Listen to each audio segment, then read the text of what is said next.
So if you are anything like me, you can get very distracted. It can be hard to get things done.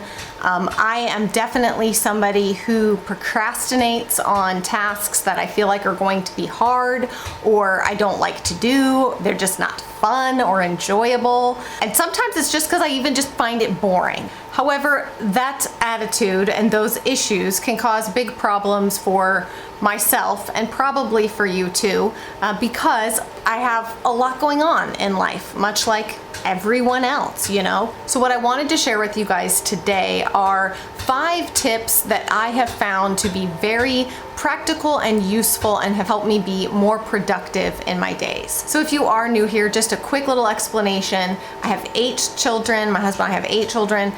We live on a small little like hobby farm. We've got a lot of animals, horses, ducks, chickens, goats, pigs, llamas, all the things. And then I'm homeschooling 5 of my 8 children. Luckily, I get to work from home. That does make things a little bit easier for me in that regard. But that's just kind of the situation we've got going on here. Let's jump in though, and I'm gonna share with you guys my 5 best tips for productivity. I think the number one thing you need to do is actually to define productivity for yourself. Define what being productive would look like for you in a day. Because I have found that we can get caught up in thinking that being productive means getting a lot done. And that's not necessarily what being productive is to me, or even the feeling that I have inside that says I was productive today. For me, and probably for many of you too, if you are moms, you can check off all the boxes on your to-do list. I mean, you can do all the things. But if you feel like you neglected your kids that day in order to do those things, you're not going to lay your head down on the pillow and feel like you had a good, productive day, because you're going to feel like in order to get those things done, you had to neglect the people you love most.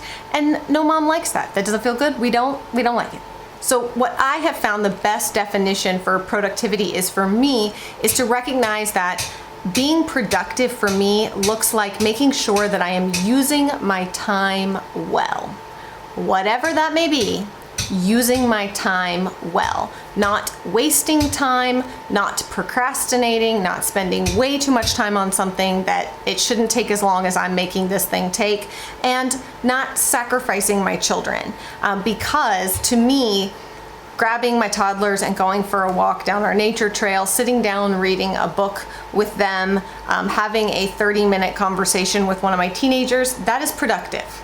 That is productive, because in that time, that's when I'm doing mama work, you know, I'm doing heart work and mind work with my kids, you know, so that's productive. It's not a waste of time, and it's not going to check off any of my to-do list boxes for the day, but it's definitely productive. So I would recommend that you define for yourself what being productive would mean to you and what it would feel like to you to say, I was really productive today. So now that we have redefined productivity for ourselves, I would say my second tip is to make small changes. I'm definitely somebody who has fallen into the trap of like changing everything tomorrow, you know, getting this like wild hair, and the next day my whole life is gonna be different. I'm gonna be a new person. And it's a big fat lie. So there's a great book, I've talked about it before, lots of people recommend it. I do think it does a really good job of explaining small habitual changes, what they look like, and how they can actually affect the big picture long term. It's called Atomic Habits. I will leave it linked down below if you're interested. It's one I listened to on Audible, and it was great. So I highly recommend that book. And it's been a while since I've read it, but what I have found is the small changes, picking one thing that I want to work on for a week to a week and a half, like a habit I want to change, something that I need to do to be more productive. So like for myself, that is waking up early.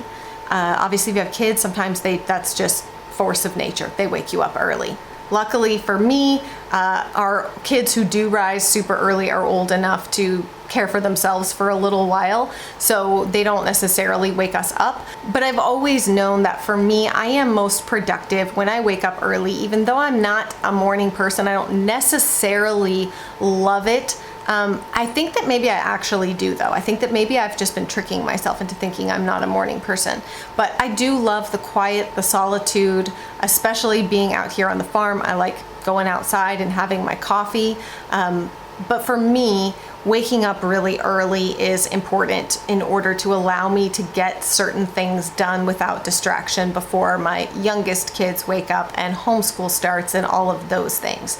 So that's going to look different for everybody. If for me, I don't have, like I said, little babies anymore. My youngest just turned 2.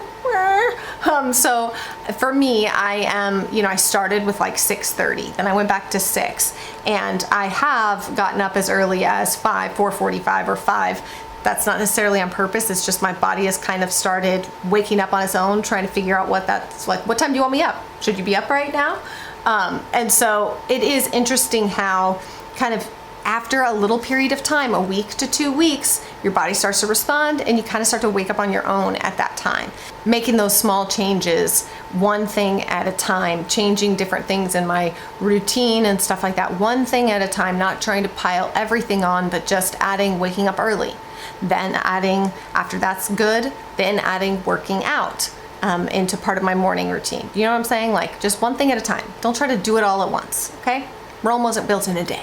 Now that does lead into my number 3, which is to get work done, get hard things done almost before you even realize what you're doing, before your brain or your body realizes what you're doing. I know a lot of people who that's why they work out super early in the morning, because they literally roll out of bed. Sometimes they sleep in their gym clothes or whatever, and they roll out of bed and go straight to work out before their brain and body realizes what's happening.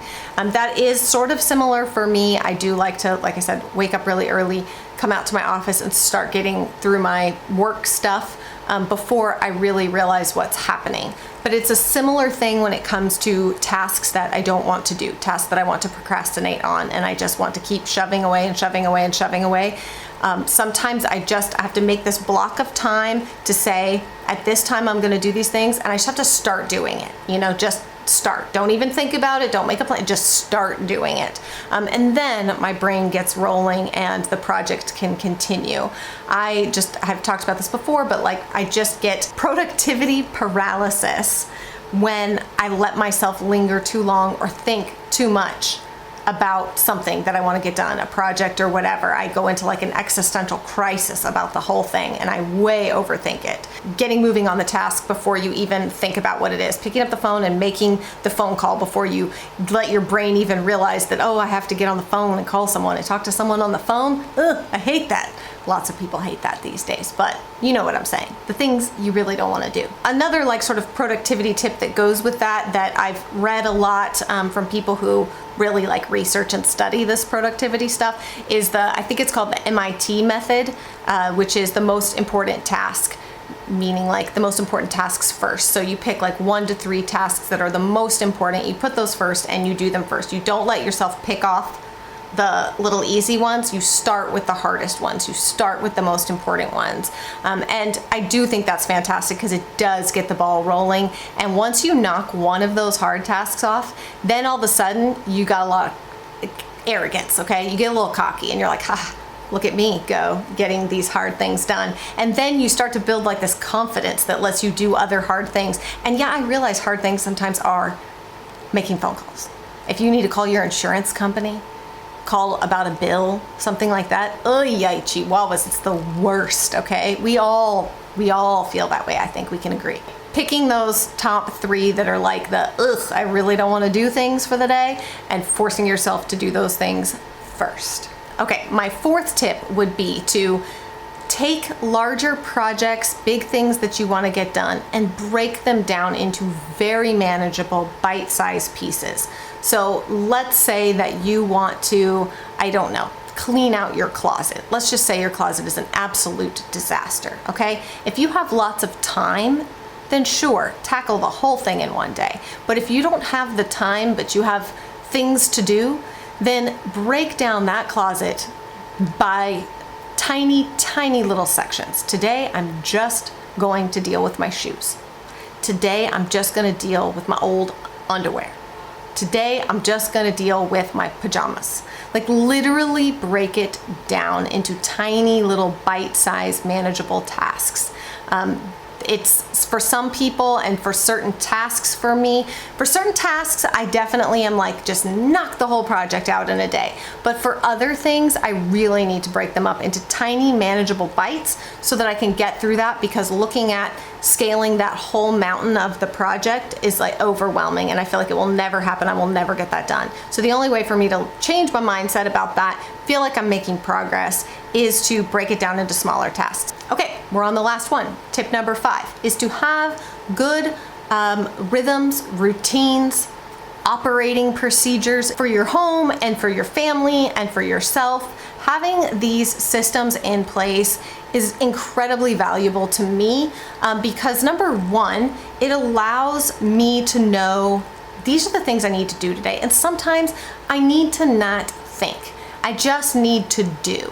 The other thing that I would suggest is that, I love to listen to audiobooks and podcasts and stuff like that. If I've got a particularly nauseating task that I just don't want to do, particularly if it's something that's just time consuming and not brain consuming, then I will listen to an audiobook, listen to a podcast, let my brain go to another place while my body's doing the thing.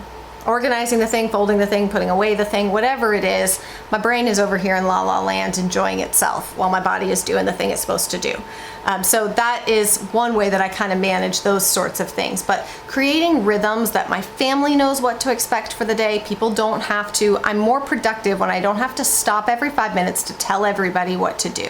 And so when you've got 10 people in your house, having good systems and rhythms in place allows everyone to know what needs to be going on right now without having to ask you all the time. I'm very diligent about this now with my kids and their chores, and we have chore charts and we have a family rhythm chart so that you know, here's what we're doing today. They also know that here's your chores. If these aren't done, don't ask me for anything. Don't ask me to watch TV. Don't ask me to play a game. Don't ask me to play on the iPad. Don't ask me to go somewhere. Unless these things are done, don't ask me for anything else. And here's the rhythm of the day, so you know what parts of the day you have to work on these various things and what parts of the day you're expected to be out here in the cabin doing schoolwork with me or doing your chores outside, whatever it is. So having those systems in place leaves not a lot of room for guessing and questioning, which is helpful when you have 10 people in your house. Also, when I talk about like operating procedures, I find that it's best to make, my children are playing with my wind chimes outside the office. I find it's best to make an operating procedure for things and to spend a good amount of time up front making sure that people understand how to do the thing they're supposed to do, and ensuring I do a good job of teaching and explaining this is how you do the thing. Here's the operating procedures for it, so that when the time comes for them to do it, or myself even, there's not a lot of room again for question and how do you do this and how do I whatever. So if my kids have, a chore or a task of doing something with the chickens or something like that, making sure that they know how to do it. I spend the time up front teaching them how to do it, answering all their questions, going through it step by step. If need be, I'll write it down, laminate it, put it in the various place that it needs to go, so that there's not questions every single time of, now wait a minute, where am I supposed to put this and what do I do with that? There's an operating procedure. We know how these things go. When you have a large family, you do kind of have to manage it a little bit that way. You can't rely on everyone to be self-sufficient, autonomous. At some point, you really hope they're all going to get there, but you certainly can't expect that with a bunch of little kids. They live in the moment, they live for themselves. It's a glorious life to be a toddler, but we as mothers can get bogged down by managing that kind of behavior instead of figuring out systems and things that work. So speaking of, here come my toddlers. All right, so those are my top 5 tips for being productive as a mom with a big family, lots of kids underfoot. And again, like I said, just really focus on what does productivity mean to you, because I want to spend my time well. I want to spend my days well with my family. I don't want to just be busting out to-do lists all day, every day. I want to leave room for fun. I want to leave room for serendipity. I want to leave room for, just enjoyment of life and not have every moment of my life be scheduled out. But in order to do that, it does mean that I have to just use my time really well in the other tasks that I am doing. So I hope you found today's video helpful. Be sure to subscribe, and I'll see you guys again very soon. Bye.